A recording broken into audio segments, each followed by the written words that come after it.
সময়টা ১৯৯৮ সাল। বড় পর্দায় মুক্তি পায় বাসু চ্যাটার্জি পরিচালিত সিনেমা হঠাৎ বৃষ্টি, যেখানে প্রধান চরিত্রে ছিলেন নায়িকা প্রিয়াঙ্কা ত্রিবেদী।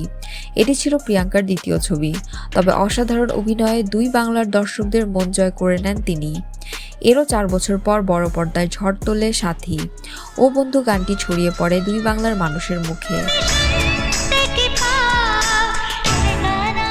২৩ বছর বাদে সাথী দিয়ে ক্যারিয়ার শুরু করা নায়ক জিৎ এখন পশ্চিমবঙ্গের সুপারস্টার। বিপরীতভাবে বাংলা সিনেমা থেকে এক প্রকার হারিয়ে গিয়েছেন প্রিয়াঙ্কা ত্রিবেদী। তবে সিনেমা প্রেমীরা জানেন, বাংলার বদলে প্রিয়াঙ্কা মাতাচ্ছেন দক্ষিণ ভারত, তামিল ও কন্নড় ভাষার চলচ্চিত্রের গুরুত্বপূর্ণ রোলে নিয়মিত দেখা যায় তাকে। প্রিয়াঙ্কা ত্রিবেদীর বদলে কর্ণাটকে তার পরিচিতি এখন প্রিয়াঙ্কা উপেন্দ্র। ২০০৩ সালে জনপ্রিয় কন্নড় অভিনেতা উপেন্দ্র রাওয়ের সঙ্গে গাঁটছড়া বাঁধেন তিনি।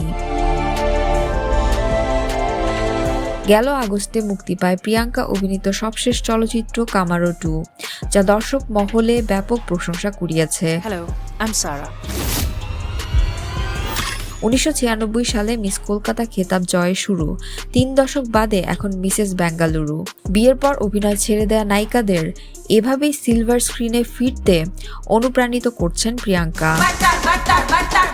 ভিডিওটি ভালো লাগলে অবশ্যই লাইক, শেয়ার এবং কমেন্ট করতে ভুলবেন না।